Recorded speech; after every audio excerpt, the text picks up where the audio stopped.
Chapter 14. Life cannot stop because tragedy enters it. It's very true. Meals must be made, ready though a son dies, and porches must be repaired even if your only daughter is going out of her mind. I'm sorry. Montgomery is just laying beggar after beggar line here.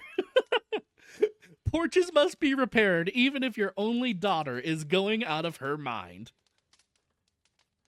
Mrs. Frederick, in her systematic way, had long ago appointed the second week of June for the repairing of the front porch, the roof of which was sagging dangerously. Roaring Abel had been engaged to do it many moons before, and Roaring Abel promptly appeared on the morning of the first week of the second day, appeared on the morning of the first day of the second week and fell to work. Of course, he was drunk. Roaring Abel was never anything but drunk, but he was only in the first stage, which made him talkative and genial. The odor of whiskey on his breath nearly drove Mrs. Frederick and Cousin Stickles wild at dinner. Even Valancy, with all her emancipation, did not like it. But she liked Abel, and she liked his vivid, eloquent talk, and after she washed the dinner dishes, she went out and sat on the steps and talked to him. Mrs. Frederick and Cousin Stickles thought it a terrible proceeding, but what could they do? Valancy only smiled mockingly at them when they called her in and did not go. It was so easy to defy once she got started, really. The first step was the only one that counted. They were both afraid to say anything more to her, lest she might make a scene before Roaring Abel, who would spread it all over the country with his own characteristic comments and exaggerations. It was too cold a day, in spite of the June sunshine, for Mrs. Frederick to sit at the dining room window and listen to what was said. She had to shut the window, and Valancy and Roaring Abel had their talk to themselves.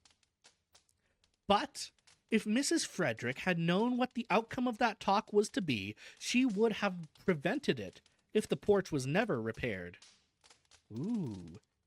Valancy sat on the steps, defiant of the chill breeze of this cold June, which had made Aunt Isabel aver the seasons were changing. She did not care whether she caught a cold or not. It was delightful to sit there in that cold, beautiful, fragrant world and feel free. She filled her lungs with the clear, lovely wind and held out her arms to it to let it tear her hair to pieces while she listened to Roaring Abel, who told her his troubles between intervals of hammering gaily in time to his Scotch songs. Valancy liked to hear him. Every stroke of his hammer fell true to the note. Old Abel Gay. Sissy's his daughter. Okay. Or granddaughter, perhaps. In spite of his 70 years, was handsome still, in a stately, patriarchal manner. His tremendous beard, falling down over his blue flannel shirt, was still a flaming, untouched red, though his shock of hair was white as snow, and her eyes were a youthful, fiery blue. His enormous, reddish-white eyebrows were more like mustaches than eyebrows themselves. Perhaps this was why he had always kept his upper lip scrupulously shaved. His cheeks were red, and his nose ought to have been, but wasn't. It was a fine, upstanding, aquiline nose, such as the noblest Roman of them all might have rejoiced in. Dracula! We found Dracula! It's him! It's him! He shaved the mustache and he put it over his eyes. But that's Dracula! That's Dracula! That's him!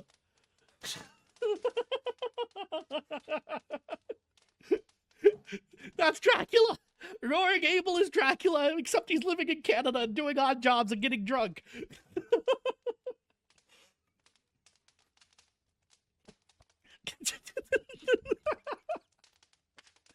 Ah!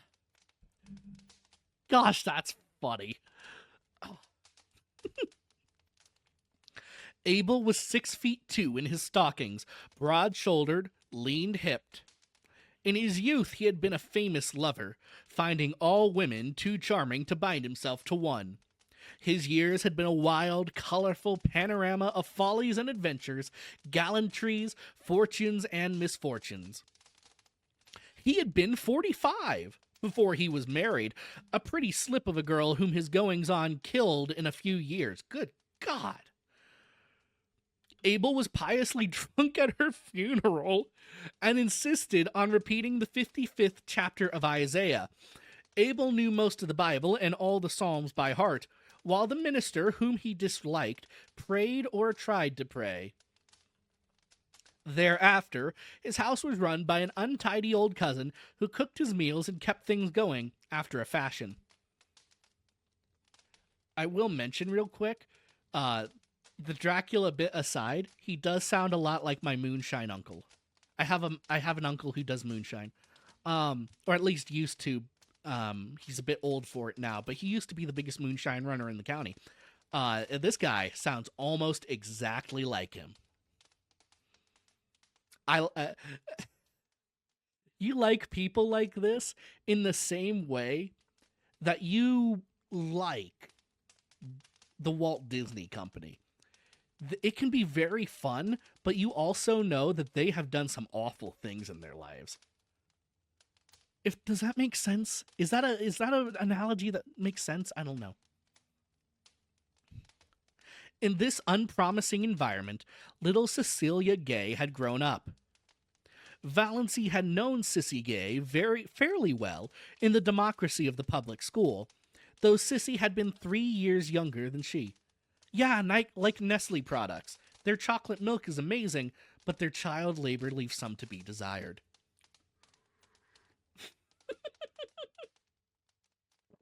Leaves some to be desired. This book has such a sharp edge to it that's so delightful.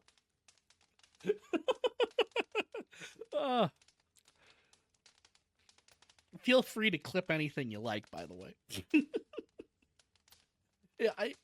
I pretty much use every clip to go straight to the TikToks.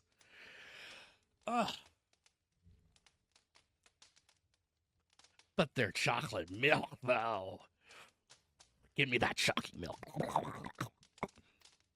I don't know what that was. I'm sorry. I don't know what that was. That was chocolate milk gremlin noises.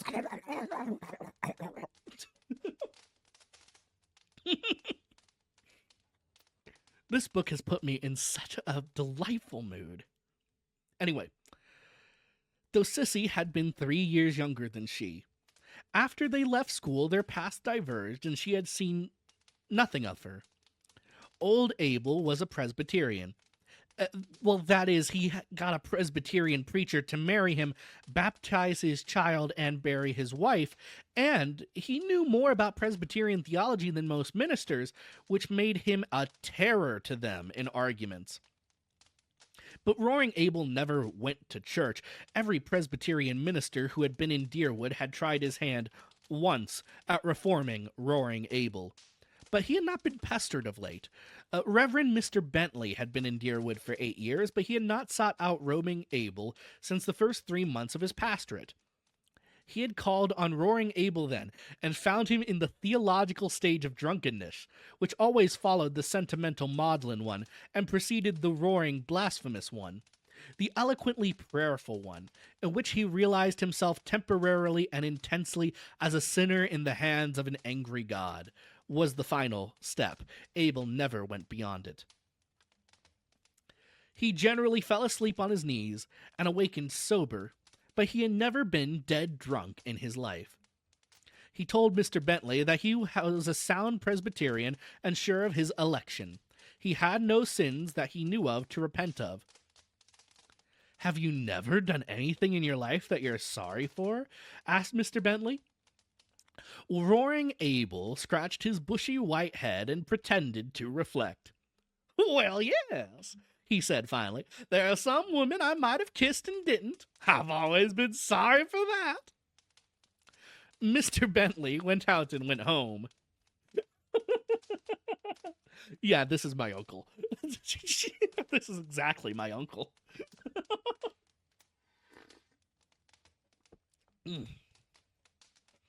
You need someone like this in your family to keep the rest of you humble. Well, I'll just say it like that.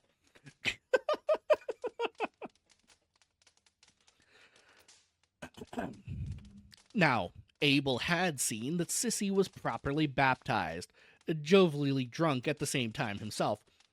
He made her go to church and Sunday school regularly. The church people took her up, and she was in a turn a member of the mission band, the Girls' Guild, and the Young Women's Missionary Society. She was a faithful, unintrusive, sincere little worker. Everyone liked Sissy Gay and was sorry for her. She was so modest and sensitive and pretty in that delicate, elusive fashion of beauty which fades so quickly if life is not kept in it by love and tenderness. But then, liking and pity did not prevent them from tearing her in pieces like hungry cats when the catastrophe came. You see, they threw her to Pussy Island. Why did I say that? Why would I say that?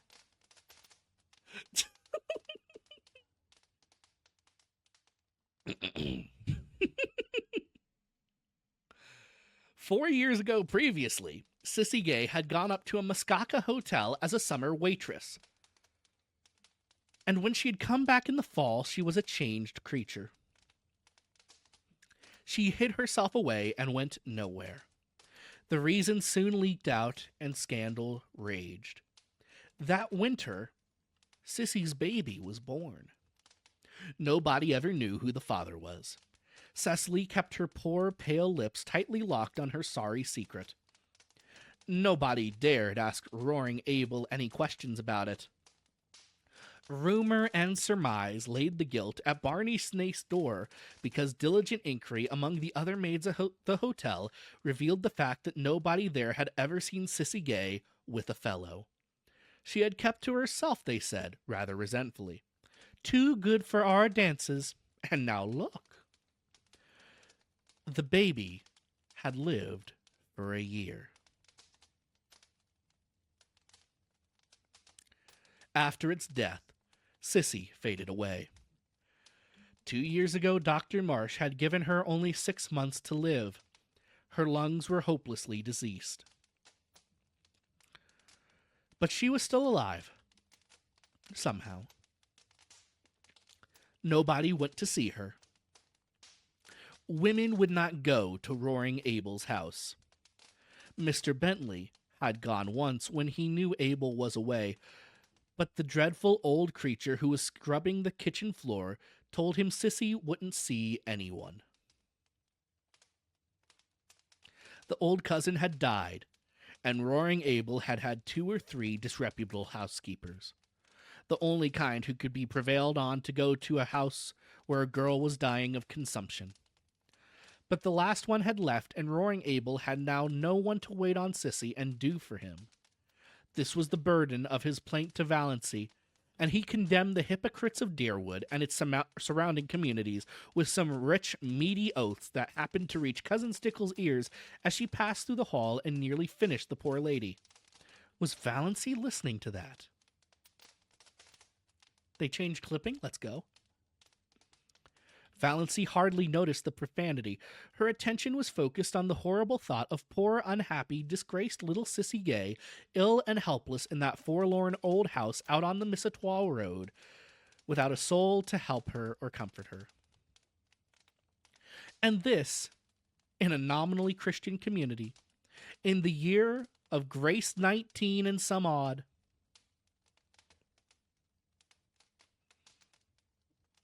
It's a shame.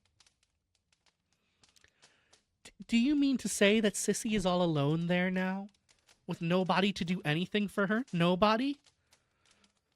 Oh, she can move about a bit and get a bite and sup when she wants it, but she can't work.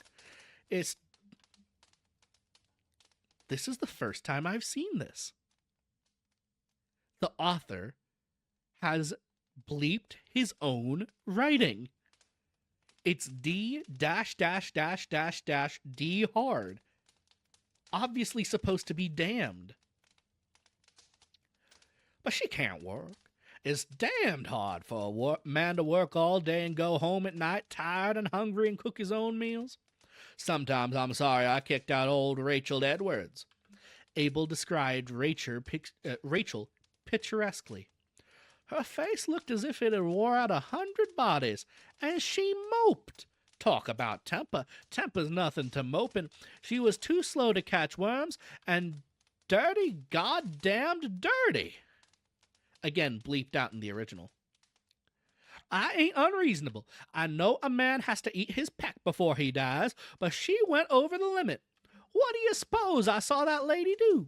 She made some pumpkin jam, had it on table in glass jars with the tops off. The dog got up on the table and stuck his paw into one of them. What did she do? She just took hold of the dog and run the syrup off his paw back into the jar, then screwed the top on and set it in the pantry. I sets open the door and says to her, "Go!" Dame went, and I fired the pumpkin of jars after her, 2 at a time. Though I died laughing to see old Rachel run, with them pumpkin jars raining after her. She told everywhere I'm crazy, so nobody'll come for love or money. But Sissy must have someone to look after her, insisted Valancy, whose mind was centered on this aspect of the case. She did not care whether Roaring Abel had anyone to cook for him or not, but her heart was wrung for Cecily Gay. Oh, she gets on. Bonnie Snaith always drops in when he's passing and does anything she wants done. Brings her oranges and flowers and things. There's a Christian for you. Yet that sanctimonious, sniveling parcel of St. Andrew's people wouldn't be seen on the same side of the road with her. Their dogs'll go to heaven before they do, and their minister, slick as if the cat had licked him. There are plenty of good people, both in St. Andrew's and St. George's, who would be so kind to Sissy if you would behave yourself, said Valancy severely. They're afraid to go near your place. Because I'm such a sad old dog, but I don't bite. Never bit anyone in my life. A few loose words spilled around don't hurt anyone. And I'm not asking people to come. Don't want them poking and prying about. What I want is a housekeeper. If I shaved every Sunday and went to church, I'll get all the housekeepers I want. I'd be respectable then. But what's the use of going to church when it's all settled by predestination? Tell me that, miss. Really didn't think I was going to get into Calvinism today.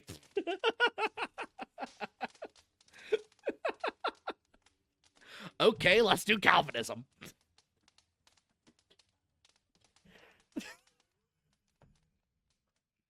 This is also what I love about old books. Sometimes they'll just randomly dip into theology with no warning.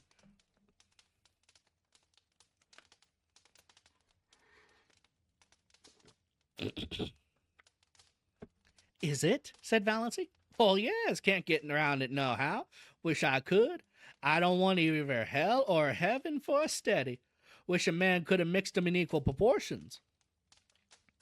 Isn't that the way it is in this world? Said Valancy thoughtfully, but rather as if her thought was concerned with something else than theology. No, no, boomed Abel, striking a tremendous blow on a stubborn nail. There's too much hell here, entirely too much hell. That's why I get drunk so often.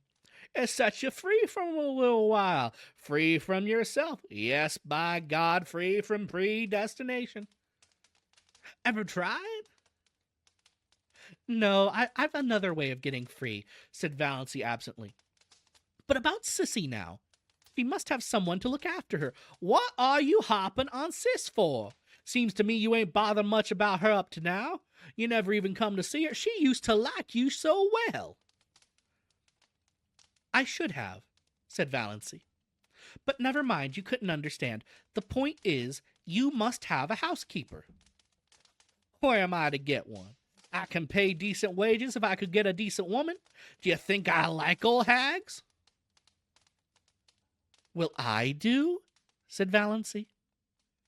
And that's the end of chapter 14. Oh, this is good. I like this.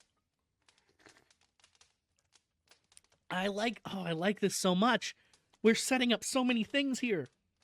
Like, we've got her going to help out Cicely, but really she had, like, and part of that is because she's done pleasing her family with their twisted idea of morals that would have prevented her from helping out a poor woman dying of lung cancer, from what it sounds like. So now she's going to help her out. But also, there's that thing hanging over her head that old Cicely Gay might have been the star-crossed lover of Barney Snaith, the man that she doesn't realize yet is infatuated with. This is setting up so much good drama. I love it. This is what I read for. This is what I read for. Let's go, chat. Let's fucking go. Chapter 15. Let us be calm, said Uncle Benjamin. Let us be perfectly calm. Calm? Mrs. Frederick wrung her hands. How can I be calm? How can anybody be calm under such a disgrace as this? Why in the world did you let her go? Asked Uncle James. Let her? How could I stop her, James? It seems she packed the big valise and sent it away with Roy and Abel when he went home after supper while Christine and I were out in the kitchen. Then Doss herself came down with her little satchel, dressed in her green serge suit. I felt a terrible premonition. I can't tell you how it was, but I seemed to know that Doss was going to do something dreadful. It's a pity you couldn't have had your little premonition sooner, said Uncle Benjamin dryly. I said, Doss, where are you going? And she said, I'm going to look for my blue castle. Wouldn't you think that would convince Marsh that her mind is affected? Interjected Uncle James. And I said, Valancy, what do you mean? And she said, I'm going to keep house for Roy and Abel and Nurse Sissy. He'll pay me $30 a month. I wonder I didn't drop dead on the spot. You shouldn't have let her go. You shouldn't have let her out of the house, said Uncle James. You should have locked the door, anything. She was between me and the front door, and you can't realize how determined she was. She was like a rock. That's the strangest thing of all about her. She used to be so good and obedient, but now she's neither to hold nor bind. But I said everything I could think of to bring her to her senses. I asked her if she had no regard for her reputation. I said to her solemnly, Doss, when a woman's reputation is once smirched, nothing you can ever do will make it spotless again. Your character will be gone forever if you go to Roy and Abel's to wait on a bad girl like Sis Gay. And she said, I don't believe Sissy was a bad girl, but I don't care if she was. Those were her very words. I don't care if she was. She has lost all sense of decency. Oh, sorry. She has lost all sense of decency, exploded Uncle Benjamin. Sissy Gay is dying, she said, and it's a shame and disgrace that she's dying in a Christian community with no one to do anything for her. Whatever she's been or done, she's a human being. Well, you know, when it comes to that, I suppose she is, said Uncle James, with the air of one making a splendid concession. I suppose she is. Fuck you, dude. Fuck you. I asked Doss if she had no regard for appearances. She said, I've been keeping up appearances all my life. Now I'm going in for realities. Appearances can go hang. Go hang, she said. An outrageous thing, said Uncle Benjamin violently. An outrageous thing. Which relieved his feelings, but didn't help anyone else. Mrs. Frederick wept. Cousin Stickles took up the refrain between her moans of despair. We both told her that Roy and Abel had certainly killed his wife in one of his drunken rages, and we could hold her. She laughed and said, I'm not afraid of Roy and Abel. He won't kill me, and he's too old for me to be afraid of his gallantries. What did she mean? What are gallantries? I love how Valancy's answer is, and he's too old for me to fuck anyway. That's what gallantries are, if you're not aware. She's talking about his masculine wiles. Mrs. Frederick saw that she must stop crying if she wanted to regain control of the conversation. I said to her, Valancy, if you have no regard for your own reputation and your family's standing, have you none for my feelings? She said, none. Just like that, none. Insane people never do have any regard for other people's feelings. His voice is so hard to do. Why'd I give him such a hard voice? Said Uncle Benjamin. That's one of the symptoms. I broke out into tears then, and she said, Come now, Mother, be a good sport. I'm going to do an act of Christian charity, and as for the damage it will do to my reputation, why, you know I haven't had any matrimonial chances anyhow, so what does it matter? And with that she turned and went out. The last words I said to her, said Cousin Stickles pathetically, were, Who will rub my back at nights now? And she said, oh, I cannot repeat what she said. Nonsense, said Uncle Benjamin. Out with it. This is no time to be screaming. She said, Cousin Stickles' voice was little more than a whisper. She said, Oh, darn. To think I should have lived to hear my daughter swearing, sobbed Mrs. Frederick. It was only imitation swearing, faltered Cousin Stickles, desirous of smoothing things over now that the worst was out. But she had never told about the banister. It will be only a step from that to real swearing, said Uncle James sternly. The worst of this? Mrs. Frederick hunted for a dry spot on her handkerchief. Is that now everyone will know that she is deranged. We can't keep it a secret any longer. Oh, I can't bear it.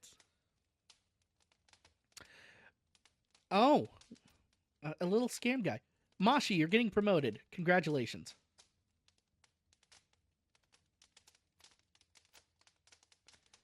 Mashi kill.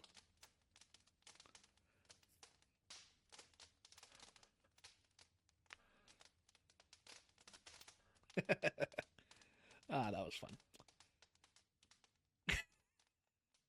And stay down. You're good for nothing two-timing. Ugh. You should have been stricter with her when she was young, said Uncle Benjamin. I don't see how I could have been, said Mrs. Frederick. Truthfully enough. After all, she was far stricter than that girl deserved. The worst feature of the case is that sniff scoundrels always hanging around Roaring Abel's, said Uncle James. I shall be thankful if nothing worse comes of this mad freak than a few weeks at Roaring Abel's. Sissy Gay can't live much longer. And she didn't even take her flannel petticoat, lamented Cousin Stickles. I'll see Ambrose Marsh again about this, said Uncle Benjamin, meaning Valancy, not the flannel petticoat. I'll see Lawyer Ferguson, said Uncle James. Meanwhile, added Uncle Benjamin, let us be calm. And that's the end of chapter 15. Trouble abounds everywhere. The drama is thick and sticky. Let's go. We're clearly setting up for Barney Snaith to be our man. And I'm going to call something. I'm going to call something right now. This is an epiphany I literally just had. I'm pretty sure Barney Snaith is going to end up being the author that Valancy is smitten with, and he's writing under a pen name, and that's why he lives out in the middle of a lake, in the middle of nowhere. It's because he loves the forest so much. That's my bet, okay? My bet is that Barney Snaith and her author boy are the same guy, and it's a pen name. That would be the greatest twist this book could deliver. It would encompass everything we've read about towards now. This, by the way, is what I like to call Indian writing. Every piece of the bison is being used. Everything is being used. It's so good. Yeah, and then Uncle Ben is going to die, and that's when we realize great power comes with great responsibility, and she turns into Spider-Girl. Exactly, Mashi. We're on the same wavelength.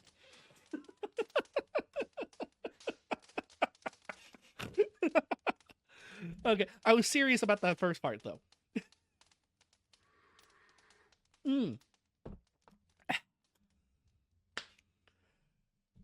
Oh, man, that was fun. Okay. I love this book so much. This is exactly what I wanted when we started this book. I wanted the drama to be thicker than a pea soup, and it is. Her family's going to try and get her committed. She's only got a year to live. She's going to get along with this ragamuffin mountain man in the middle of a lake. Ah, right? It would be so hype. It would be the best twist I've ever read in a romance novel ever. It would be inspired. This is such tight, good writing. Montgomery, my man, I am so sorry that the only thing of yours that blew up was Anne of Green Gables.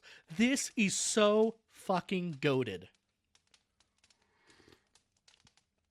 Okay, imagine this. Imagine this. I want you to imagine something with me here for a second, chat.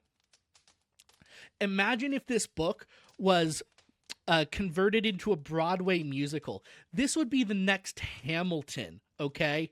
Not like in a rappy way, but like it would be the next big musical. This would be like the next Beetlejuice. Because this is just such compelling family drama.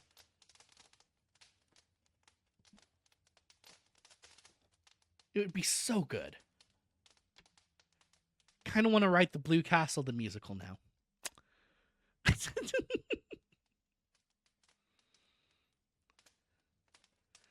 Honestly, writing some songs for this sounds kind of that's an alluring proposition now that I think about it. I cannot write music at all, but maybe I could pay someone to. Now that's an idea. Because like the thought that just came into my head is the first time we saw Barney Snipe in this book was when he was under his car working on it, and she was walking by, and he pops up with his face covered in soot and stuff. And like that could be a song, right? That actually, we'll have to read out the rest of the book and see how it goes, but I feel like this could be a fire musical. Yeah.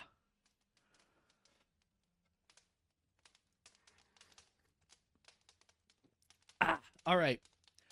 At this point, we are going to transition to some gaming. I'm going to take a quick break here to check on my 3D printer.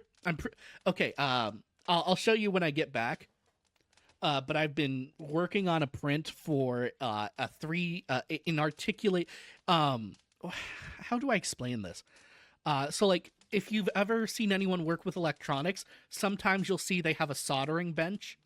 And part of that bench is they'll have articulated arms with clamps on the end to hold their microboards in place and to hold it up so that they're not bending so closely over the table and over the fumes. I'm making one of those right now, but I'm going to use it for painting models and